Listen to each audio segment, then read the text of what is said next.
അവർ പറഞ്ഞു ഈ പയ്യനെന്താ വന്ന് വട്ട് കളിക്കാൻ പ്രായത്തിൽ ഇവനെന്തിനാ അസംബ്ലി വിടുന്നത്. ആ ഒരു വാചകം ക്ലിക്കായി. എല്ലാ അമ്മമാരും പുന്നയ്ക്ക വട്ട് മാലയായിട്ട് നിൽക്കും, കല്ലുവട്ട് മാലയായിട്ട്. അപ്പോൾ ഈ കഴുത്തെ മുഴുവൻ ആ മാലകളായിരുന്നു. സർക്കാരിനെതിരെ ധാരാളം ആരോപണങ്ങൾ ഞാൻ കൊണ്ടുവന്നു. അതൊക്കെ സത്യമായിരുന്നു ആരോപണങ്ങൾ, വിത്ത് റെക്കോർഡ്സ്, വിത്ത് പ്രൂഫ് കൊണ്ടുവന്നു. അന്ന് തന്നെ CPM വളരെയേറെ വേട്ടയാടുകയുണ്ടായി. പിന്നെ നമ്മുടെ കൂട്ടത്തിൽപ്പെട്ടവരും അതിൽ പുറകോട്ടൊന്നും അല്ലായിരുന്നു. എൻ്റെ പിതാവ് മരിച്ചുപോയിട്ട് വർഷങ്ങളായി.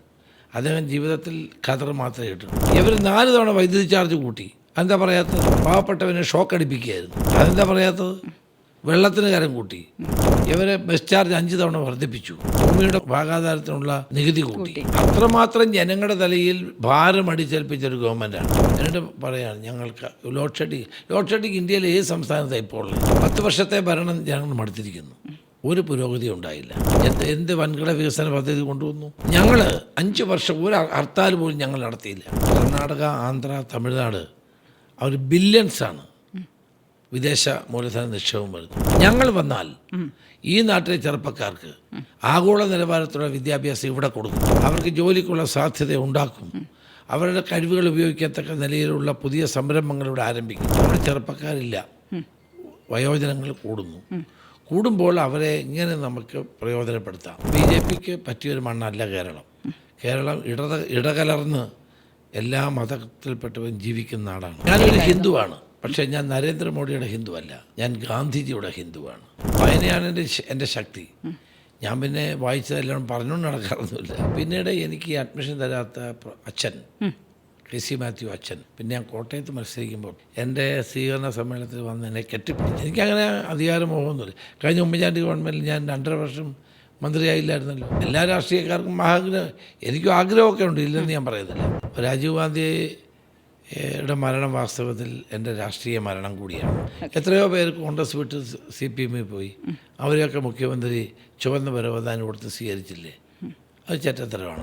വേനൽ ചൂടാണ്, ഇലക്ഷൻ ചൂടാണ്, എങ്ങനെ പോകുന്നു സർ? വേനൽ ചൂടിലും നമുക്കൊരു കുളിർമ കിട്ടുന്നത് ജനങ്ങളുടെ സ്നേഹം, പിന്തുണ, ജനങ്ങളുടെ സഹായം, അതാണ്. ഓക്കെ, നമുക്ക് കുറച്ച് പിന്നിലേക്ക് പോവാം. ഈ വേനൽ ചൂടെന്നും 1982 കാലം. അന്ന് ഒരു ചെറുപ്പക്കാരനോട് പാർട്ടി പറയുകയാണ് ഹരിപ്പാട് നിന്ന് മത്സരിക്കൂ എന്നുള്ളത്. അദ്ദേഹത്തിൻ്റെ വീട്ടുകാർക്കൊക്കെ വോട്ടുള്ള മാവേലിക്കര ആയിരുന്നു മനസ്സിൽ. പക്ഷേ ഞാൻ ആഗ്രഹിച്ചത് മാവേലിക്കര നിൽക്കാനാണ്. പക്ഷേ ലീഡർ പറഞ്ഞു മാവേലിക്കര നിൽക്കണ്ട, ഹരിപ്പാട് 7 തവണയായിട്ട് CBC വാര്. അതിന് മുമ്പ് ചെങ്ങളത്ത് രാമകൃഷ്ണപിള്ള.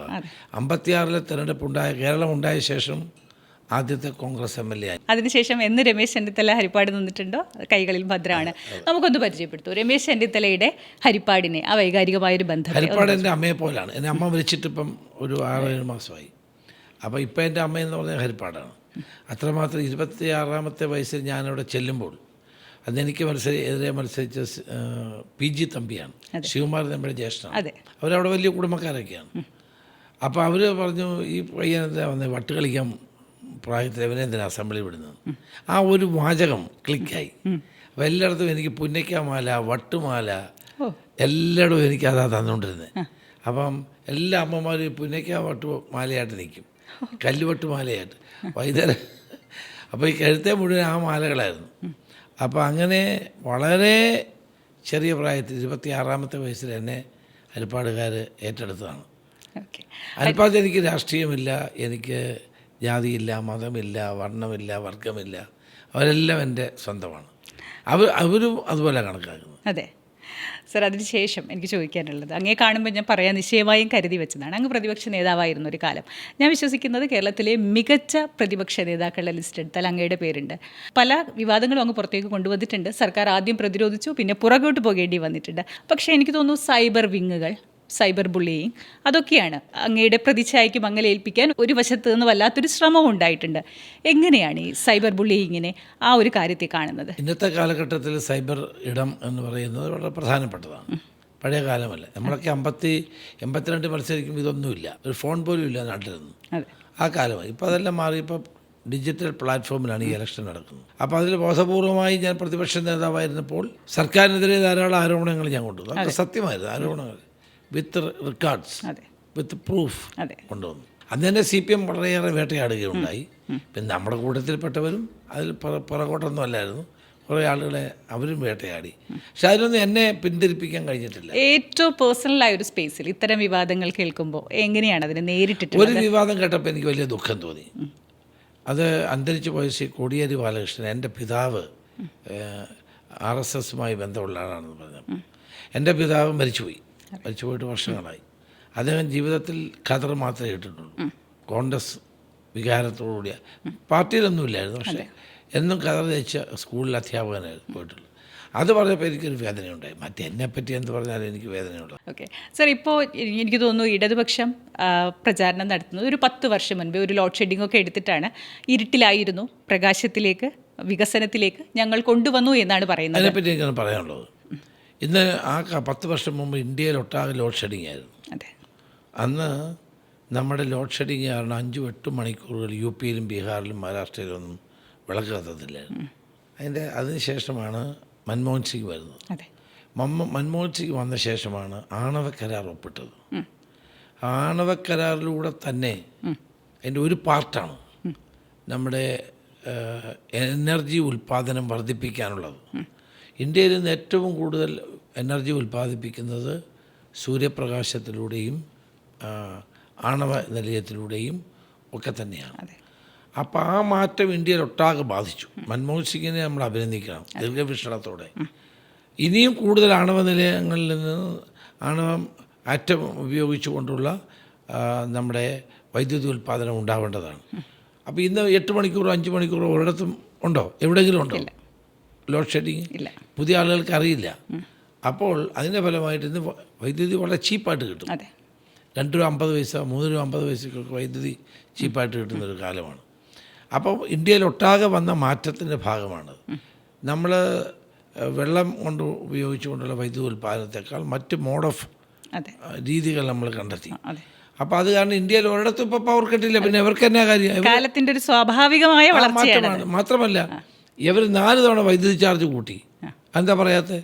പാവപ്പെട്ടവനെ ഷോക്ക് അടിപ്പിക്കുകയായിരുന്നു. അതെന്താ പറയാത്തത്? വെള്ളത്തിന് കരം കൂട്ടി. ഇവരെ ബസ് ചാർജ് 5 തവണ വർദ്ധിപ്പിച്ചു. ഭൂമിയുടെ ഭാഗാധാരത്തിനുള്ള ഇത് നികുതി കൂട്ടി. എല്ലാത്തിനും നികുതി കൂട്ടുമല്ലേ അവർ ചെയ്യുന്നത്. അപ്പം അത്രമാത്രം ജനങ്ങളുടെ തലയിൽ ഭാരം അടിച്ചേൽപ്പിച്ചൊരു ഗവൺമെൻറ്റാണ്. എന്നിട്ട് പറയാണ് ഞങ്ങൾക്ക് ലോഡ് ഷെഡിങ് ഇന്ത്യയിൽ ഏത് സംസ്ഥാനത്താണ് ഇപ്പോൾ ഉള്ളത്? അത് സ്വാഭാവികമായി രാജ്യത്ത് വന്ന ഒരു മാറ്റത്തിൻ്റെ ഭാഗമാണ്. ഓക്കെ, അപ്പോൾ ഞാൻ രമേശ് ചെന്നിത്തല എന്ന രാഷ്ട്രീയ നേതാവിനോട് ചോദിക്കുന്നു, എന്തുകൊണ്ട് കേരളത്തിൽ ഒരു രാഷ്ട്രീയ മാറ്റം ആവശ്യമാണ്? 10 വർഷത്തെ ഭരണം ജനങ്ങൾ മടുത്തിരിക്കുന്നു. ഒരു പുരോഗതി ഉണ്ടായില്ല. 10 വർഷം മുമ്പ് എങ്ങനെയായിരുന്നു കേരളം അതുപോലെ തന്നെ. എന്ത് വൻകിട വികസന പദ്ധതി കൊണ്ടുവന്നു? നമ്മുടെ FDI ഫോറിൻ ഡയറക്റ്റ് ഇൻവെസ്റ്റ്മെൻറ്റ് 300 കോടിയാണ്. അതേ സമയത്ത് കർണാടക, ആന്ധ്ര, തമിഴ്നാട് അവർ ബില്യൺസാണ് വിദേശ മൂലധന നിക്ഷേപം വരുന്നു, സ്വകാര്യ മൂലധന നിക്ഷേപം വരുന്നു. ഇവർ കോൺക്ലേവുകൾ കൂടി മെമ്മോറാണ്ടം ഓഫ് അണ്ടർസ്റ്റാൻഡിങ് MOU ഒപ്പിടുന്നതല്ലാതെ ഒരാൾ പോലും 1 രൂപ ഇവിടെ ഇൻവെസ്റ്റ് ചെയ്യാൻ വന്നില്ല. അത് ഇവരുടെ പരാജയമല്ലേ? ഞങ്ങൾ 5 വർഷം ഒരു ഹർത്താൽ പോലും ഞങ്ങൾ നടത്തിയില്ല. സാധാരണ പ്രതിപക്ഷത്തിരിക്കുന്ന ഒരു ഹർത്താൽ നടത്തും. 5 വർഷം ഹർത്താൽ വേണ്ടെന്ന് ഞങ്ങൾ തീരുമാനിച്ചതാണ്. അതിൻ്റെ ഫലമായിട്ട് ഇവിടെ വേണമെങ്കിൽ വ്യവസായങ്ങൾ വരുമായിരുന്നല്ലോ, ഇൻവെസ്റ്റേഴ്സ് വരുമായിരുന്നല്ലോ. ആരാ വന്നേ? ആരും വന്നില്ല. അതുകൊണ്ടാണ് ഇവിടുത്തെ ചെറുപ്പക്കാർ നാട് വിടുന്നു, പുതിയ ജോലികൾ തേടിപ്പോകുന്നു, പുതിയ മരുപ്പച്ചകൾ തേടുന്നു. അവരെ കേരളത്തിൽ നിർത്താനുള്ള പദ്ധതി വേണ്ടേ? ഞങ്ങൾ വന്നാൽ ഈ നാട്ടിലെ ചെറുപ്പക്കാർക്ക് ആഗോള നിലവാരത്തിലുള്ള വിദ്യാഭ്യാസം ഇവിടെ കൊടുക്കും. അവർക്ക് നല്ല വിദ്യാഭ്യാസം കിട്ടും. അവർക്ക് ജോലിക്കുള്ള സാധ്യത ഉണ്ടാക്കും. അവരുടെ കഴിവുകൾ ഉപയോഗിക്കത്തക്ക നിലയിലുള്ള പുതിയ സംരംഭങ്ങൾ ഇവിടെ ആരംഭിക്കും. ഒരു പുതിയ കേരളം ഞങ്ങൾ നിർമ്മിക്കും. മനസ്സിലായി. ഞാൻ എല്ലാ മേഖലയും കൂടെ കൂട്ടിച്ചേർത്ത് ചോദിക്കുകയാണ്.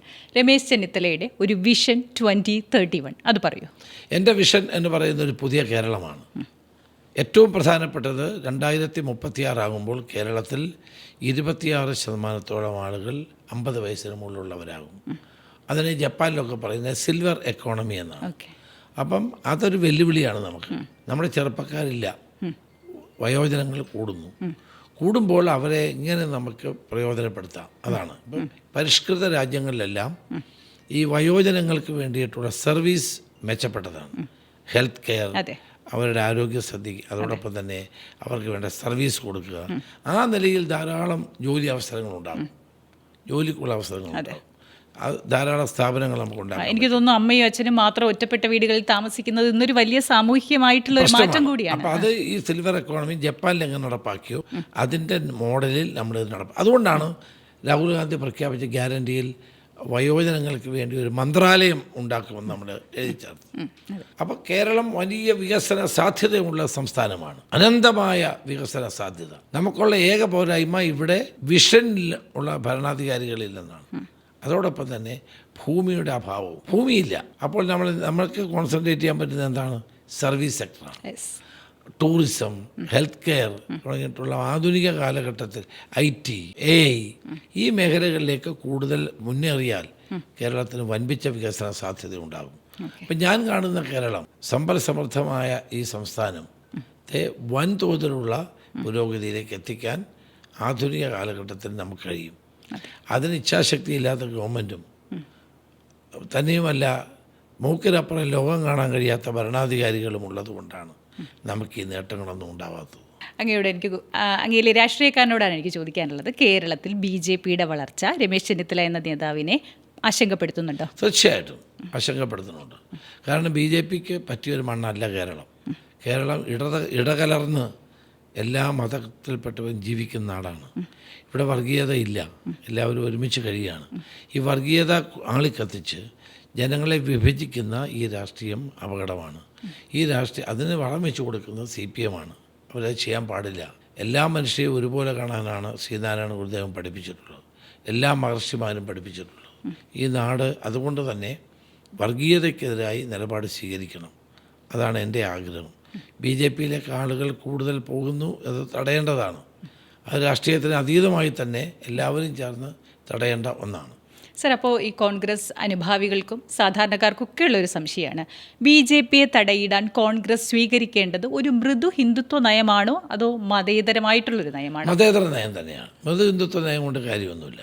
മതേതര നിലപാട് നമുക്ക് ഉയർത്തിപ്പിടിക്കാൻ കഴിയുന്നത് സർവധർമ്മ സമഭാവ് ഈ ചിന്തയായിരിക്കണം. അത് ഉയർത്തിപ്പിടിച്ചാൽ മാത്രമേ ഇവരെ നമുക്ക് കൗണ്ടർ ചെയ്യാൻ പറ്റുള്ളൂ. സാർ, അതുപോലെ തന്നെയാണ് ഇത് പറയുമ്പോൾ എനിക്ക് അങ്ങയോട് ചോദിക്കാനുള്ളത്, വിശ്വാസിയാണെന്നറിയാം, അങ്ങയുടെ ഒരു വിശ്വാസം അതെങ്ങനെയാണ്? ഏറ്റവും പേഴ്സണൽ സ്പേസിൽ വിശ്വാസത്തെ. ഞാനൊരു ഹിന്ദുവാണ്, പക്ഷേ ഞാൻ നരേന്ദ്രമോദിയുടെ ഹിന്ദുവല്ല, ഞാൻ അമിത്ഷായുടെ ഹിന്ദുവല്ല, ഞാൻ ഗാന്ധിജിയുടെ ഹിന്ദുവാണ്. എല്ലാ മതങ്ങളെയും ചേർത്ത് പിടിക്കാൻ കഴിയുന്ന, എല്ലാ വിശ്വാസങ്ങളെയും ആദരിക്കാൻ കഴിയുന്ന, എല്ലാ മനുഷ്യ സ്നേഹത്തെയും ഉൾക്കൊള്ളാൻ കഴിയുന്ന വിശാലമായ മതേതരത്വത്തിൻ്റെ അർത്ഥതലങ്ങളാണ് ഞാൻ എപ്പോഴും കണ്ടെത്തുന്നത്. ഈ വിശ്വാസത്തിലേക്കും ഈ കാഴ്ചപ്പാടിലേക്കൊക്കെ എത്താൻ വായന എത്ര സഹായിച്ചിട്ടുണ്ട്? തീർച്ചയായിട്ടും വായിക്കാതെ നമുക്ക് മുന്നോട്ട് പോകാൻ പറ്റില്ലല്ലോ. വായനയാണ് എൻ്റെ ശക്തി. ഞാൻ പിന്നെ വായിച്ചതെല്ലാം പറഞ്ഞുകൊണ്ട് നടക്കാറൊന്നുമില്ല. വായന എൻ്റെ ആത്മസംതൃപ്തിക്ക് വേണ്ടിയാണ്. കുട്ടിക്കാലത്ത് എന്നെ 2ാം ക്ലാസ്സിൽ സ്കൂളിൽ അച്ഛൻ വിട്ടതാണ്, ലൈബ്രറി വിട്ടതാണ്. അന്ന് ഈ ചെറിയ ചെറിയ ബാലം പ്രസിദ്ധീകരണങ്ങൾ കുട്ടികൾക്ക് വേണ്ടിയിട്ട് അത് വായിച്ചു. പിന്നെ ഡിക്റ്റേറ്റീവിനെ വായിച്ച് നമ്മൾ പേടിക്കുമായിരുന്നു. ഡ്രാക്കുളയൊക്കെ വായിച്ചു. പിന്നെ ഫിക്ഷനിലേക്ക് വന്നു. മനസ്സിൽ നിൽക്കുന്ന ഒരു പുസ്തകം ചോദിച്ചാൽ ഏതായിരിക്കും? ഇപ്പോൾ എനിക്ക് ഏറ്റവും ഇഷ്ടപ്പെട്ട ഒരു നോവല് സുഗന്ധി എന്ന ആണ്ടാൾ ദേവനായിക, TD രാമകൃഷ്ണൻ്റെ പുസ്തകം. വളരെ എന്നെ ടച്ച് ചെയ്തൊരു പുസ്തകമാണ്. ഇട്ടിക്കോര, ഫ്രാൻസിസ് ഇട്ടിക്കോര. ഇപ്പം പുതിയ പുസ്തകമുണ്ട്, ഇട്ടിക്കോരയുടെ വേറൊരു പുസ്തകം അദ്ദേഹം തന്നെ ഇറക്കിയിട്ടുണ്ട്. ഇതൊക്കെ എന്നെ സ്വാധീനിച്ച പുസ്തകമാണ്. പിന്നെ നമ്മുടെ ഇപ്പോൾ അടുത്ത കാലത്ത് ഇറങ്ങിയ അംബികാസുധൻ മങ്ങാടിൻ്റെ ഒരു ഏറ്റവും പുതിയ ഹല്ലോ ഹലൻ, അതൊക്കെ മനോഹരമായ പുസ്തകമാണ്. ഹല്ലോ ഹലൻ ഒരു 14ാം നൂറ്റാണ്ടിൽ ജീവിച്ചിരുന്ന ഒരു നാടുവാഴിയുടെ പേരാണ്. ആ നാടുവാഴി ആ കാലഘട്ടത്തിൽ മതേതരത്വത്തിന് വേണ്ടി നിലകൊണ്ടു എന്നുള്ള ചരിത്ര സത്യത്തെ ഉയർത്തിപ്പിടിക്കുന്ന മനോഹരമായൊരു പുസ്തകമാണ്. അങ്ങനെ ഒത്തിരി എഴുത്തുകാർ, ഞാൻ ഇത് വായിച്ചിട്ട് ഞാൻ അവരെ വിളിക്കും, എൻ്റെ അഭിപ്രായമൊക്കെ പറയും അവരോടൊക്കെ. ഓക്കെ, നമ്മൾ ഹരിപ്പാടിനെ പരിചയപ്പെട്ടതുപോലെ ചെന്നിത്തലയെ പരിചയപ്പെടാൻ ഒരാഗ്രഹമുണ്ട്. അതിൽ എനിക്ക് കോട്ടൂർ കിഴക്കതിൽ തറവാടും പശുവും കൃഷിയും ഒക്കെ ഉണ്ടായിരുന്ന ആ ഗ്രാമവും അതൊന്ന് പെട്ടത് പരിചയപ്പെടുത്താവോ? അല്ല, എൻ്റെ ഗ്രാമം ഏറ്റവും ഒരു തനി മലയാള ഗ്രാമമാണ്. ചെന്നിത്തല എന്ന് പറയുന്ന ചെറിയൊരു പ്രദേശമാണ്. ചെന്നിത്തല തൃപ്പരുന്തുറ പഞ്ചായത്താണ്. എന്നുവെച്ചാൽ തൃപ്പരുന്തുറ ഒരു ഭാഗം, ചെന്നിത്തല ഒരു ഭാഗം, രണ്ടും കൂടെ ചേർന്നൊരു പ്രദേശമാണ്. വയലേലകൾ, വിരിപ്പുകൾ, എള്ള് കൃഷി ചെയ്യുന്ന സ്ഥലങ്ങൾ, അങ്ങനെ ഏറ്റവും മനോഹരമായൊരു ഭൂപ്രദേശമാണ്. അവിടെയാണ് ഞാൻ ജനിച്ചത്. കുട്ടിക്കാലത്ത് അവിടെയാണ് ഞാൻ വളർന്നത്. പിന്നീട് ആണ് വെളിയിലൊക്കെ പോകേണ്ട അവസരമുണ്ടായത്.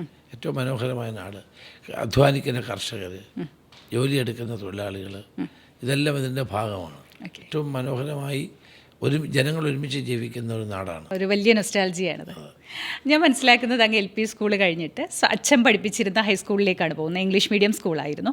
പക്ഷേ അപ്പോഴും രാഷ്ട്രീയ പ്രവർത്തനം സജീവമായിരുന്നു. അന്ന് അച്ഛൻ കുറച്ച് അച്ചടക്കത്തിൻ്റെ വാൾ വീശുമ്പോൾ ഈ രാത്രി ഡോറൊക്കെ തുറന്ന് അകത്ത് കയറ്റി ഭക്ഷണം വിളമ്പിത്തരുന്നത് അമ്മയാണ്. അമ്മ അടുത്തിടെയാണ് വേർപിരിഞ്ഞതെന്നറിയാം. ദേവകി അമ്മയുടെ ഓർമ്മകൾ, അമ്മ എത്ര സ്വാധീനമായിരുന്നു എൻ്റെ ശക്തി. തീർച്ചയായിട്ടും അച്ഛൻ വളരെ നേരത്തെ മരിച്ചു. അച്ഛന് സ്നേഹം കൂടുതൽ കൊണ്ടാകാം ഒരു പക്ഷേ ഈ ശാസിക്കുന്നത്. നമ്മൾ വെളിയിൽ പോകുന്നത് അന്നൊക്കെ നാട്ടിൽ രാഷ്ട്രീയത്തിൽ ഇറങ്ങിയ വെച്ചാൽ അവൻ തൊലഞ്ഞു. പിന്നെ അച്ഛന് മോഹം ഉണ്ടായിരുന്നു ഡോക്ടറാണ്. ഇവനൊക്കെ തൊലഞ്ഞു, ഇനിയും രക്ഷയില്ല എന്ന് വഴിതെറ്റിപ്പോയി എന്ന ചിന്തയായിരുന്നു. പിന്നെ നമ്മൾ പിന്നെ ഇങ്ങനെയൊക്കെ വന്നപ്പോൾ പിന്നെ അവർക്ക് സ്വാഭാവികമായിട്ട് സന്തോഷം ഉണ്ടാവുമല്ലോ. ജീവിതത്തിൽ സ്വാധീനിച്ച സ്ത്രീകളിൽ അമ്മയുടെ സ്ഥാനം എവിടെയാണ്? അമ്മയുടെ സ്ഥാനമാണ് ഏറ്റവും വലുത്. പിന്നെ ഭാര്യയുടെ സ്ഥാനം. രണ്ടുപേർക്കും അതിൻ്റേതായ, എൻ്റെ മക്കളെ മുഴുവൻ വളർത്തി വലുതാക്കിയതും എല്ലാം ഭാര്യയാണ്.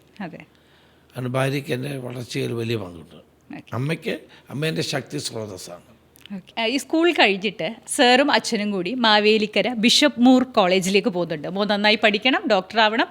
അച്ഛൻ വളരെ അച്ചടക്കത്തോടെ ഫാദറിൻ്റെ കോളേജിലെത്തിക്കുന്നു.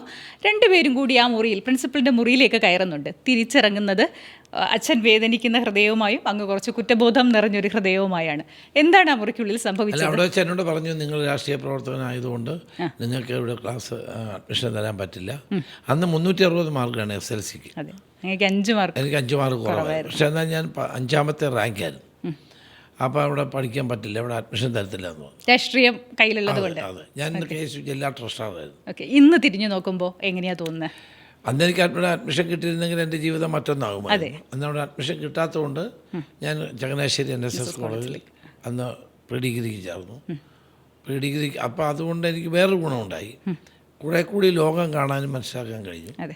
അപ്പോൾ അവിടെ പിന്നീട് ഞാൻ കോട്ടയത്ത് പാർലമെൻറ്റിൽ നിന്നപ്പോൾ എൻ്റെ സുഹൃത്തുക്കളായിരുന്നു അവിടെ എല്ലാം ഉണ്ടായിരുന്നു. അതൊക്കെ എന്നെ വളരെയേറെ സഹായിച്ചിട്ടുണ്ട്. സർ, NSS കോളേജിൽ എനിക്ക് 2 പേരെ പരിചയപ്പെടാനുണ്ട്. ഒന്ന് സുന്ദരനായ, പെൺകുട്ടികളെല്ലാം വളരെ ആകർഷണത്തോടെ നോക്കിയിരുന്ന ഒരു ചെന്നിത്തല. 2 KSU ചെയർമാനായ തീപ്പൊരിയായിട്ടുള്ളൊരു ചെന്നിത്തല. 2 പേരെയും ഒന്ന് പരിചയപ്പെടുത്തു, ആ കാലത്തെ ഒന്ന് പരിചയപ്പെടുത്തും. തീർച്ചയായിട്ടും. അന്ന് ആ കാലത്ത് ഞങ്ങൾ സ്റ്റുഡൻസ് ഓൺലി ബസ്സിലാണ് പോകുന്നത്. അപ്പോൾ എല്ലാവരുമായിട്ട് കൂട്ടുകൂടി പാട്ടും പാടിയൊക്കെയാണ് പോകുന്നത്. ചോറൊക്കെ പൊതിഞ്ഞാൽ കൊണ്ടുപോകും. എന്നിട്ട് ഞങ്ങൾ വീട്ടിൽ തിരിച്ചു വരുന്നു. ഇത്രയും കിലോമീറ്റർ യാത്ര ചെയ്ത് പഠിക്കാൻ പോവുകയും പഠിച്ചിട്ട് തിരിച്ചു വരികയും ചെയ്യുന്നത് സന്തോഷമായിരുന്നു കാലം. അപ്പം പിന്നീട് എനിക്ക് ഈ അഡ്മിഷൻ തരാത്ത അച്ഛൻ, KC മാത്യു അച്ഛൻ, പിന്നെ ഞാൻ കോട്ടയത്ത് മത്സരിക്കുമ്പോൾ പുതുപ്പള്ളി അദ്ദേഹത്തിന് വീട്, എൻ്റെ സ്വീകരണ സമ്മേളനത്തിൽ വന്ന് എന്നെ കെട്ടിപ്പിടിച്ച് വലിയ ഓർമ്മയാണ്. തെറ്റുപറ്റിപ്പോയെന്നൊക്കെ പറഞ്ഞു. ഓക്കെ സർ, പക്ഷേ ഞാൻ മനസ്സിലാക്കുന്നത് NSS കോളേജിൽ ചെയർമാനായിരുന്നു. പക്ഷെ ഒരു കാര്യം പറ്റിയത്, പ്രീ ഡിഗ്രിക്ക് വേണ്ട പോലെ പഠിക്കാൻ സാധിച്ചില്ല. അതങ്ങനെ പ്രീ ഡിഗ്രിക്ക് സയൻസ് സെക്കൻഡ് ഗ്രൂപ്പായിരുന്നു. നന്നായി പഠിക്കണം, പ്രാക്ടിക്കൽ അറ്റൻഡ് ചെയ്യണം, റെക്കോർഡ് എഴുതണം. അതൊന്നും ചെയ്യാത്തതുകൊണ്ട് ജയിക്കാൻ പറ്റിയില്ല. പിന്നീട് ഞാൻ അവർ കോളേജിൽ പോയി പഠിച്ച് ജയിച്ചു. അച്ഛൻ കൊണ്ടുവന്ന തിരുവനന്തപുരത്തേക്ക്, രാഷ്ട്രീയത്തിന്റെ വിളനിലമായ തിരുവനന്തപുരത്തേക്ക്. പക്ഷെ നല്ല മാർക്കിൽ തന്നെ പാസ്സായിട്ട് പിന്നെ ഞാൻ മാറി, എക്കണോമിക്സിന് BA ചേർന്നു. ഓക്കെ സർ, അത് കഴിഞ്ഞിട്ട് അവർ കോളേജിൽ നിന്ന് അങ്ങ് പോകുന്നത് NSSലേക്ക് തന്നെയാണ്. എക്കണോമിക്സ് മെറിറ്റിൽ അഡ്മിഷൻ കിട്ടി അഭിമാനത്തോടെയാണ് പോകുന്നത്. ആ കാലം കഴിഞ്ഞിട്ട് എനിക്ക് അങ്ങോട്ട് ചോദിക്കാനുള്ള, വീണ്ടും തിരുവനന്തപുരത്തേക്ക് വരുന്നുണ്ട് ലോ കോളേജിൽ. പിന്നെ ലോ കോളേജിൽ എനിക്ക് മെറിറ്റിൽ അഡ്മിഷൻ കിട്ടി. അക്കാഡമിയിലല്ല, ലോ കോളേജിൽ. അവിടെയാണ് പിന്നെ ഞങ്ങൾ ഒരുമിച്ച് എല്ലാവരും കൂടെ ഒരുമിച്ച് അതാണ് കാർത്തികേയൻ, ഞാൻ, ഹൈദർ മുഹമ്മദ്, ഞങ്ങളെല്ലാം കൂടെ സലാം ലോഡ്ജ് എന്നൊരു ലോഡ്ജ് ഉണ്ടായിരുന്നു ആയുർവേദ കോളേജിൻ്റെ അവിടെയാണ് ഞങ്ങൾ താമസിച്ചിട്ടത്. പിന്നെ ഞാൻ ഹോസ്റ്റലിലേക്ക് മാറി. ഗവൺമെൻറ് ലോ കോളേജിന് ഹോസ്റ്റൽ അന്ന് പുതിയതായിട്ട് പണിഞ്ഞപ്പോൾ പിന്നെ ഹോസ്റ്റലിലേക്ക് ഞാൻ മാറി. ഓക്കെ സർ, ഞാൻ മനസ്സിലാക്കുന്നത് അടിയന്തരാവസ്ഥ കഴിഞ്ഞിട്ട് A ഗ്രൂപ്പും I ഗ്രൂപ്പും വേർപിരിയുമ്പോൾ ശ്രീ കരുണാകരൻ്റെ നേതൃത്വത്തിൽ സ്റ്റുഡൻസിനെ എല്ലാം കൂടി കൂട്ടിയോജിപ്പിച്ച് I ഗ്രൂപ്പിൻ്റെ സ്റ്റുഡൻസ് യൂണിയൻ രൂപീകരിക്കുമ്പോൾ അങ്ങ് കാർത്തികേയൻ സാറിനെ നോക്കി നിൽപ്പുണ്ട്. അദ്ദേഹമായിരുന്നു പ്രസിഡന്റ്. അന്നു മുതൽ അവസാനം വരെ അങ്ങ് KPCC പ്രസിഡന്റ് ആയിരിക്കുമ്പോൾ അദ്ദേഹം സ്പീക്കറായിരുന്നു. കാർത്തികേയനുമായിട്ടുള്ള ഓർമ്മകൾ? തീർച്ചയായിട്ടും കാർത്തികേയനുമായിട്ടുള്ള വളരെ അടുത്ത ബന്ധമാണ്. ഞാൻ എൻ്റെ രാഷ്ട്രീയ ജീവിതത്തിൽ ഏറ്റവും കൂടുതൽ ജ്യേഷ്ഠ സഹോദരനെ പോലെ എന്നെ ചേർത്ത് നിർത്തി എൻ്റെ വളർച്ചയിൽ വലിയ സംഭാവന ചെയ്തിട്ടുള്ള വ്യക്തിയാണ്. എന്നെ KSU പ്രസിഡൻ്റ് ആക്കാൻ, MLA ആക്കാൻ, പിന്നെ എല്ലാ കാര്യങ്ങളിലും ആ വഴി തന്നെ. എന്നെ മന്ത്രിയാക്കണമെന്ന് ലീഡർ പറഞ്ഞപ്പോൾ ഞാൻ പറഞ്ഞു വേണ്ട, എന്നെ സീനിയർ കാർത്തികേയനാണെന്ന് പറഞ്ഞു. പക്ഷെ അന്ന് കാർത്തികേയൻ ഈ MP കാരൻ്റെ മോളെ കല്യാണം കഴിച്ചതുമായി ബന്ധപ്പെട്ട ഒരു ആരോപണം പുള്ളിയാണ് ഉന്നയിക്കുന്നത്. അതുകൊണ്ട് അത് ലീഡർക്ക് അത് പ്രയാസം വന്നു. കാരണം എം പി ഗാന്ധി നമ്മുടെ പാർട്ടിയുടെ നേതാവാണല്ലോ. ആരോപണം ഉന്നയിച്ച ആളിനെ തന്നെ അതിൽ മന്ത്രിയാക്കാനുള്ള പ്രയാസം. പിന്നെ രാജീവ് ഗാന്ധിയോട് സംസാരിച്ചെന്ന് തോന്നുന്നു. പക്ഷേ എനിക്കതിനും കാർത്തികനാവണമെന്നായിരുന്നു. എനിക്കങ്ങനെ അധികാരമോഹമൊന്നുമില്ല. കഴിഞ്ഞ ഉമ്മൻചാണ്ടി ഗവൺമെൻറ്റിൽ ഞാൻ 2.5 വർഷം മന്ത്രിയായില്ലായിരുന്നല്ലോ.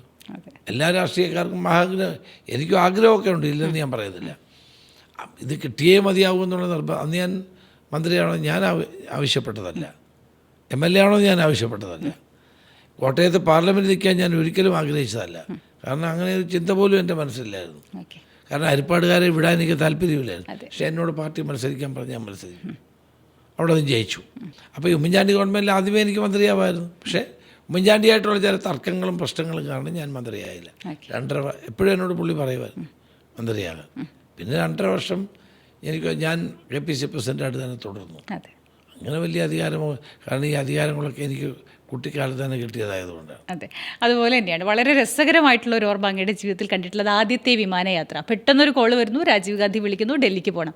അതാണ് അന്ന് രാജീവ് ഗാന്ധിയെ കണ്ടത്, ഇന്ദിരാഗാന്ധിയെ കണ്ടത്, ആദ്യമായി വിമാനം കയറിയത്. കേശുവിൻ്റെ പ്രസിഡൻ്റ് ആയിരിക്കുമ്പോൾ കൂത്തുപറമ്പിൽ വെച്ചൊരു ക്യാമ്പ് നടക്കുന്നു. കോഴിക്കോട് യൂണിവേഴ്സിറ്റിയിലെ ക്യാമ്പാണ്. അവിടെ വെച്ചാണ് ഈ ഫോൺ വരുന്നത്. ലീഡർ തിരുവനന്തപുരത്ത് എല്ലാം പറയുന്നു. ലീഡർ തിരുവനന്തപുരത്ത് വന്നു, ഡൽഹി പോകാൻ പറയുന്നു. ഡൽഹി പോയി ഞാൻ പോകുന്നു. അവിടെ വെച്ച് ഞാൻ അരുൺ നെഹ്റുവിനെ വിളിക്കുന്നു. അരുൺ നെഹ്റു കേരള ഹൗസിൽ ആദ്യത്തെ മാരുതി കാറുമായിട്ട് വരുന്നു. എന്നിട്ട് എന്നെ കൊണ്ടുപോയി രാജീവ് ഗാന്ധിയെ കാണിക്കുന്നു. രാജീവ് ഗാന്ധി എന്നോട് ചോദിക്കുന്നു NSU പ്രസിഡൻ്റ് ആകാമോ. ഞാൻ ലീഡർഷിപ്പ് തീരുമാനിച്ചാൽ മതി. അങ്ങനെ എന്നെ കൂടെ രാജീവ് ഗാന്ധിയാണ് കൂട്ടിക്കൊണ്ട് ഇന്ദിരാഗാന്ധിയെ കാണാൻ പോകുന്നത്. അന്ന് ഇന്ദിരാഗാന്ധി സോവിയറ്റ് യൂണിയനിൽ പോകുമായിരുന്നു. എയർപോർട്ടിൽ വെച്ച് എന്നെ കണ്ടു കഴിഞ്ഞ് എന്നോട് ഇഷ്ടമായി. ഇന്ദിരാഗാന്ധി പറഞ്ഞു, മൂപ്പനാരെ വിളിച്ച് പറഞ്ഞു നോട്ട് തയ്യാറാക്കിക്കൊണ്ടുവരാൻ. എയർപോർട്ടിൽ വെച്ചാണ് സൈൻ ചെയ്യുന്നത്. സർ, അതിനുശേഷം ഒരു വലിയ യാത്രയുണ്ട്. വേളി, നാഗ്പൂർ, റായ്ബറേലി, അതുപോലെ തന്നെ റോഹ്തക്, ഇവിടെയൊക്കെ സമ്മേളനങ്ങൾ സംഘടിപ്പിച്ച ഒരു ചെറുപ്പക്കാരനാണ്. ഞാൻ NSU, രാജീവ് ഗാന്ധിയുടെ ആഗ്രഹം KSUവിനെ പോലെ NSU വളർത്തണം. മമതാ ബാനർജി എൻ്റെ ഏറ്റവും അടുത്ത സുഹൃത്തായിരുന്നു. ഞാനാണ് സ്റ്റേറ്റ് പ്രസിഡൻ്റ് ആക്കിയത്. അതിനുശേഷമാണ് അവർക്ക് ബംഗാൾ രാഷ്ട്രീയത്തിൽ വലിയ വളർച്ചയുണ്ട്. അവരുടെ ആത്മകഥയിൽ എന്നെപ്പറ്റി 3 പേജ് എഴുതിയിട്ടുണ്ട്. ഞങ്ങൾ തമ്മിൽ കലഹിച്ചിട്ടുണ്ട്, അടുത്തിട്ടുണ്ട്, ഒക്കെയാണ്. പക്ഷേ ഏറ്റവും നല്ല ധൈര്യശാലിയായ നേതാവാണ് നമ്മുടെ ഭൂപേഷ് ബഘേൽ. ഞാൻ ജില്ലാ പ്രസിഡൻ്റ് ആക്കിയ ആളാണ്. അശോക് ചവാൻ ഞാൻ ജില്ലാ വൈസ് പ്രസിഡൻ്റ് ആക്കിയ ആളാണ്. കിരൺ കുമാർ റെഡ്ഡി ഞാൻ സെക്രട്ടറി ആക്കിയ ആളാണ്. DK ശിവകുമാർ ഞാനാണ് ആദ്യമായി അദ്ദേഹത്തിന് അസംബ്ലി സീറ്റ് കൊടുക്കാൻ റെക്കമെൻഡ് ചെയ്തത്. അങ്ങനെ ഇന്ത്യയിലൊട്ടാകെ ധാരാളം നേതാക്കന്മാരെ വളർത്തിക്കൊണ്ടുവരാൻ, ഒത്തിരി MLA മാർ, MP മാർ, മന്ത്രിമാർ ഒക്കെ വളർത്തിക്കൊണ്ടുവരാൻ ആ കാലഘട്ടത്തിൽ എനിക്ക് കിട്ടിയ പൊസിഷൻ ഉപയോഗിച്ച് ചെയ്യാൻ കഴിഞ്ഞിട്ടുണ്ട്. എൻ്റെ ഏറ്റവും വലിയ സമ്പാദ്യം അതാണ്. ഇന്ത്യയിൽ ഏത് സംസ്ഥാനത്ത് ചെന്നാലും 10 പേരെ നമുക്ക് സ്വന്തമെന്ന് പറയാൻ ആളുണ്ടാവും. അതൊരു വലിയ ഭാഗ്യമല്ലേ. എന്നിട്ട് വൻതോതിലുള്ള മുന്നേറ്റം നമ്മൾ ആ കാലഘട്ടത്തിൽ ഇന്ത്യയിലൊട്ടാകെ ഉണ്ടാക്കി. അതാണ് എന്നെ പിന്നീട് എൻ്റെ, കാരണം ഹിന്ദിയിൽ സംസാരിക്കുന്ന ഒരാൾ, അതൊരു വലിയ ഘടകമായിരുന്നു. സർ, ഞാൻ കേട്ടിട്ടുണ്ട് ഈ റോഹ്തക് സമ്മേളനം കഴിയുമ്പോൾ അങ്ങേക്കൊരു ആശങ്കയുണ്ടായിരുന്നോ? പഞ്ചാബിൽ പ്രശ്നങ്ങൾ നടക്കുന്നുണ്ട്, ഇന്ദിരാഗാന്ധിക്ക് പ്രശ്നമുണ്ട്, അങ്ങനെയൊക്കെ അങ്ങേക്ക് അറിയുമായിരുന്നു എന്ന് കേട്ടിട്ടുണ്ട്. അത് സത്യമാണ്. ഞങ്ങളെ 1 മാസം 2 മാസം 3 മാസം എന്നെ 2 ദൗത്യം ഏൽപ്പിച്ചു. ഒന്ന് ആസാം കലാപം, ആസുവിൻ്റെ കലാപത്തിൻ്റെ കാലഘട്ടം അവിടെ വിദ്യാർത്ഥികളെ സംഘടിപ്പിക്കാൻ പറ്റും. അത് ഞങ്ങൾ നന്നായിട്ട് നടത്തി. ഞാൻ 3 മാസത്തോളം ഞാൻ ഗോഹട്ടിയിൽ താമസിച്ചു. അത് സ്റ്റുഡൻസിൻ്റെ കലാപമല്ലേ, അപ്പോൾ അതിനെ നേരിടാൻ സ്റ്റുഡൻസ് തന്നെ വേണം. ഹിതേശ്വർ സൈക്കിയായിരുന്നു മുഖ്യമന്ത്രി. അതായത് ഒരു കിഡ്നിയായിട്ട് വർഷങ്ങളോളം ജീവിച്ച ഒരാളാണ്. തൻ്റെ ഒരു കിഡ്നി മറ്റേ സഹോദരന് കൊടുത്തു. അവിടെ നിന്ന് ഏറ്റവും കൂടുതൽ അന്ന് യാത്ര ചെയ്തിട്ടുള്ള ഞാനായിരുന്നു. സ്റ്റുഡൻസിൻ്റെ ഇടയിൽ പോയി ഇവർക്കെതിരെയുള്ള ക്യാമ്പയിൻ. പഞ്ചാബിൽ അന്ന് ലോങ്കോവാൾ ഒക്കെയുള്ള രാജീവ് ഗാന്ധിയുടെ അക്കോർഡിന് മുമ്പാണ്. അവിടുത്തെ ബിന്ദ്രമാലയൊക്കെ ഉള്ള അന്ന് അവിടെ പഞ്ചാബിലെ എല്ലാ യൂണിവേഴ്സിറ്റികളിലും ഞാൻ പോയി പ്രവർത്തിച്ചിട്ടുണ്ട്, സംസാരിച്ചിട്ടുണ്ട്. അന്ന് സുവർണക്ഷേത്രം ഞാൻ പോയിട്ടുണ്ട്. നമ്മുടെ ബാഗാ ബോർഡർ, ഇന്ത്യയും പാകിസ്ഥാനും തമ്മിലുള്ള ബോർഡറിൽ പോയിട്ടുണ്ട്. അത് അവിടെയുള്ള ചരിത്ര പ്രാധാന്യം അറിയിക്കുന്ന എല്ലാ സ്ഥലങ്ങളിലും പോവുകയും അവിടെ ചെറുപ്പക്കാരെയും പ്രത്യേകിച്ച് വിദ്യാർത്ഥികളെയും സംഘടിപ്പിക്കാൻ രാജീവ് ഗാന്ധിയുടെ നിർദ്ദേശാനുസരണം പോയിട്ടുണ്ട്. 89-ൽ രാജീവ് ഗാന്ധി അങ്ങേ അടുത്ത് കിട്ടണമെന്ന് പറഞ്ഞിട്ടാണ് ഡൽഹിയിലേക്ക് വിളിപ്പിക്കുന്നത്. രാജീവ് ഗാന്ധിയായിട്ടുള്ള ബന്ധം അത് പറയാതെ പോയാൽ ഒരു പൂർണ്ണ. രാജീവ് ഗാന്ധിയായിട്ട് ഏറ്റവും വലിയ അടുത്ത ബന്ധം എനിക്കായിരുന്നു. ഇന്ദിരാഗാന്ധി മരിച്ച ആ ചിതയുടെ അടുക്കിലേക്ക് ഒരാളിനെ വിളിച്ചുള്ളൂ, എന്നെ വിളിച്ചത്. അപ്പോൾ രാജീവ് ഗാന്ധിയുടെ മരണം വാസ്തവത്തിൽ എൻ്റെ രാഷ്ട്രീയ മരണം കൂടിയാണ് വിശ്വസിക്കുന്ന ഒരാളാണ് ഞാൻ. അത്രമാത്രം എന്നെ ഇഷ്ടപ്പെട്ട ആളായിരുന്നു. എനിക്ക് എല്ലാവിധ പരിഗണനയും നൽകിയ ഒരാളായിരുന്നു. രാഷ്ട്രീയ ജീവിതത്തിൽ എന്നെ ഉയർത്തിക്കൊണ്ടുവരാൻ ഏറ്റവും കൂടുതൽ ആഗ്രഹിച്ച ഒരാളാണ്. അതുകൊണ്ട് എനിക്ക് എപ്പോൾ വിഷമം വന്നാൽ ഞാൻ ശ്രീപെരുമ്പത്തൂർ പോകാറുണ്ട്. അതെ, രാഷ്ട്രീയത്തിൽ നമുക്ക് ഉയർച്ചയും താഴ്ചയൊക്കെ ഉണ്ടാവും, പക്ഷേ നമുക്കൊരിക്കലും മറക്കാൻ കഴിയാതെ, എനിക്ക് മറക്കാൻ കഴിയാതെ, ഞാൻ മാത്രമല്ല ഇന്ത്യയിലെ ആയിരക്കണക്കിന് കോൺഗ്രസ് ആ കാലഘട്ടത്തിലെ ചെറുപ്പക്കാരായ കോൺഗ്രസ് നേതാക്കന്മാർക്ക് മറക്കാൻ കഴിയാത്ത സ്നേഹമിശ്രിതമായ പെരുമാറ്റം കൊണ്ടും ആ സ്നേഹം കൊണ്ടും നമ്മളെ വെറുപ്പ് കൊണ്ടിട്ടുള്ള ഒരാളാണ് ശ്രീ രാജീവ് ഗാന്ധി. ഒരുപക്ഷെ അദ്ദേഹം ജീവിച്ചിരുന്നില്ലെങ്കിൽ ഇന്ന് കാണുന്നൊരു ഇന്ത്യ ആയിരിക്കില്ല. അദ്ദേഹമല്ലേ ഈ ടെക്നോളജിക്കൽ റെവല്യൂഷനെല്ലാം കൊണ്ടുവന്ന ഒരാളാണ്. ഓക്കെ, 2 നിർഭാഗ്യങ്ങളെക്കുറിച്ചാണ്. ഒന്ന്, രാജീവ് ഗാന്ധിയുടെ മരണം. 2, 2021 നിശ്ചയമായും കോൺഗ്രസ് അധികാരത്തിൽ വരേണ്ടത് ഒരു കൊറോണ കാരണം തട്ടിത്തെറിച്ചു പോകുന്നു. നിർഭാഗ്യങ്ങൾ രാഷ്ട്രീയത്തിൽ പിൽക്കാലത്ത് പിന്തുടർന്നിട്ടുണ്ടെന്ന് തോന്നിയിട്ടുണ്ട്. അതൊക്കെ ഇതിൻ്റെ ഭാഗമല്ലേ. ചിലപ്പോൾ ഉയർച്ച ഉണ്ടാവും, താഴ്ച ഉണ്ടാവും. ഉയർച്ച ഉണ്ടാകുമ്പോൾ നമ്മൾ അഹങ്കരിക്കരുത്, താഴ്ച ഉണ്ടാകുമ്പോൾ നമ്മൾ നിരാശരാകരുത്. ഇതൊക്കെ ജീവിതത്തിൻ്റെ ഭാഗമാണ്. സർ, നമ്മൾ ഇത്രയും നേരം സംസാരിച്ച് വന്നതിൽ നിന്ന് തന്നെ നമുക്കറിയാം വലിയൊരു രാഷ്ട്രീയ ലെഗസി അങ്ങേക്കുണ്ട്. ശ്രീജിത്ത് പണിക്കർ എൻ്റെ ഒരു ഇൻ്റർവ്യൂവിൽ വന്നപ്പോൾ അദ്ദേഹത്തോട് ഞാൻ വെറുതെ ചോദിച്ചു, എല്ലാവരും ചോദിക്കുന്ന ചോദ്യമാണ്, രമേശ് ചെന്നിത്തലയാണോ വി ഡി സതീശനാണോ മുഖ്യമന്ത്രിയാകേണ്ടത്? അത് രാഷ്ട്രീയ നിരീക്ഷകനാണ്. അദ്ദേഹം നിരീക്ഷിച്ചത് കാലത്തിൻ്റെ കാവ്യനീതി എന്ന നിലയ്ക്ക് തീർച്ചയായും രമേശ് ചെന്നിത്തലയ്ക്ക് അർഹതപ്പെട്ടതാണ് ഇത്തവണത്തെ മുഖ്യമന്ത്രി സ്ഥാനം. ഞാൻ അതേപ്പറ്റി അങ്ങോട്ട് ചോദിക്കുന്നില്ല, അത് പാർട്ടി തീരുമാനമാണ്, ഇതറിയാം. പക്ഷേ രാഷ്ട്രീയം ഇത്ര കണ്ട ആളെന്ന നിലയ്ക്ക് ഞാൻ അങ്ങോട്ട് ചോദിക്കുന്നു, രാഷ്ട്രീയത്തിൽ എല്ലായ്പ്പോഴും കാലത്തിൻ്റെ കാവ്യനീതികൾ നടപ്പാകാറുണ്ടോ? അല്ല, നമ്മൾ രാഷ്ട്രീയത്തിൽ പ്രവർത്തിക്കുമ്പോൾ നമ്മൾ ഇന്ന സ്ഥാനം വേണം എന്ന് വിചാരിച്ച് പ്രവർത്തിക്കുന്ന ഒരാളൊന്നുമല്ല നമ്മളാരും. നമ്മുടെ യാത്രക്കിടയിൽ സ്ഥാനങ്ങൾ കിട്ടിയിട്ടുണ്ട്, കിട്ടാതിരുന്നിട്ടുണ്ട്. അത് നമ്മൾക്ക് അർഹതപ്പെടുക, നിഷേധിക്കപ്പെട്ടിട്ടുണ്ട്, അതൊക്കെ എല്ലാവർക്കും ഉള്ളതാണ്. പക്ഷേ എന്നെ സംബന്ധിച്ചിടത്തോളം എപ്പോഴും എൻ്റെ മനസ്സ് ജനങ്ങളുടെ ഇടയിലാണ്. ഇപ്പം തന്നെ കഴിഞ്ഞ കുറേ കാലമായിട്ട് എനിക്ക് പ്രത്യേകിച്ച് സ്ഥാനമൊന്നും പാർട്ടിയില്ല. പക്ഷേ കേരളത്തിൽ ഏറ്റവും കൂടുതൽ യാത്ര ചെയ്യുകയും പരിപാടി പങ്കെടുക്കുന്ന ഒരാളാണ് ഞാൻ. ആ ജനങ്ങളുടെ സ്നേഹമാണ് വലുത്, താല്പര്യമാണ് വലുത്. അത് ആണ് എൻ്റെ ജീവവായു. സ്ഥാനങ്ങളൊന്നുമല്ല. സ്ഥാനമുള്ളവർ എത്രയോ പേര് ജനങ്ങളുടെ മനസ്സിൽ ജീവിക്കുന്നില്ലല്ലോ. അപ്പോൾ അതിനേക്കാളൊക്കെ വലുത് ജനങ്ങൾ നമുക്ക് നൽകുന്ന സ്നേഹവും സ്വീകാര്യതയുമാണ്. നമ്മൾ റോഡിലൂടെ നടന്നു പോകുമ്പോൾ 10 പേര് നമ്മളെ തിരിച്ചറിയുമെങ്കിൽ അതല്ലേ വലിയൊരു കാര്യം. ഓക്കെ സാറേ, ഒരു ഒരു 50 വർഷത്തിനിപ്പുറം അങ്ങ് തിരിഞ്ഞു നോക്കുമ്പോൾ രമേശ് ചെന്നിത്തല എന്ന വ്യക്തിയുടെ രാഷ്ട്രീയ ലെഗസി എങ്ങനെ എഴുതി കാണണമെന്നാണ് അങ്ങ് ആഗ്രഹിക്കുന്നത്? ജനങ്ങളോടൊപ്പം ജീവിക്കുന്ന, ജനങ്ങളോടൊപ്പം മുന്നോട്ട് പോകുന്ന ഒരു പൊതുപ്രവർത്തകനായിട്ട് എന്നെ കണ്ടാൽ മതി. എനിക്ക് ഏറ്റവും ഇഷ്ടം ഒറ്റയ്ക്ക് നടക്കുകയല്ല, കൂട്ടത്തോടെ നടക്കുക. ഓക്കെ സാർ, ഇത് പറയുമ്പോഴും ഞങ്ങൾ അങ്ങേ കാണുന്നത് വളരെ ജെന്റിൽമാനായിട്ടുള്ള ഒരു രാഷ്ട്രീയക്കാരനായിട്ടാണ്. ഇപ്പോൾ വിവാദമായി നിൽക്കുന്ന രാഷ്ട്രീയ ചെറ്റത്തരം എന്നുള്ളൊരു വാക്കിപ്പോൾ ഒന്നും പറയാൻ പാടില്ലാത്തതാണ്. എത്രയോ പേര് കോൺഗ്രസ് വിട്ട് CPM പോയി, അവരെയൊക്കെ മുഖ്യമന്ത്രി ചുവന്ന പരവതാനി കൊടുത്ത് സ്വീകരിച്ചില്ലേ? അത് ചെറ്റത്തരമാണോ? അദ്ദേഹം പറയട്ടെ. അവർക്ക് ഓരോരുത്തർക്കും അവരുടേതായ കാഴ്ചപ്പാടുകളുടെ അടിസ്ഥാനത്തിൽ പ്രവർത്തിക്കുകയാണ്. അങ്ങനെ പ്രവർത്തിക്കുന്ന ആളുകളെ, തനിക്കിഷ്ടമില്ലാത്ത ആളുകളെ ഈ ഭാഷ ഉപയോഗിക്കുന്നത്, പ്രത്യേകിച്ച് മുഖ്യമന്ത്രി പിണറായി വിജയൻ ഉപയോഗിക്കാം, മുഖ്യമന്ത്രി സ്ഥാനത്തിരിക്കുന്ന ഒരു വ്യക്തി ഉപയോഗിക്കാൻ പാടില്ല. ഓക്കെ, വിയോജിപ്പുകൾ അങ്ങ് എങ്ങനെയാണ് പ്രകടിപ്പിക്കാറുള്ളത്? Agree to disagree. നമുക്കിപ്പം പല കാര്യങ്ങൾ വ്യത്യസ്തത ഉണ്ടാവും, അഭിപ്രായ വ്യത്യാസം ഉണ്ടാവും.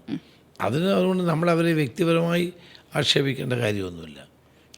അതുപോലൊരു ഞാൻ ആരെയും എൻ്റെ രാഷ്ട്രീയ ജീവിതത്തിൽ അനാവശ്യമായിട്ട് വ്യക്തിപരമായി ആക്രമിക്കുകയോ വ്യക്തിപരമായ കാര്യങ്ങൾ പറഞ്ഞ് അവരെ ആക്ഷേപിക്കുകയോ ചെയ്തിട്ടില്ല. സമയമില്ല എന്നുള്ളതാണ് പ്രശ്നം. തെരഞ്ഞെടുപ്പിൻ്റെ തിരക്കാണ്. ഏതായാലും ഈ നാടിനും നാടിൻ്റെ ജീവിതത്തിനും എന്നെപ്പോലൊരാൾക്ക് ചെറുതായെങ്കിലും ഒരു സംഭാവന ചെയ്യാൻ കഴിഞ്ഞെങ്കിൽ ഞാൻ തൃപ്തനായി. Okay, thank you so much.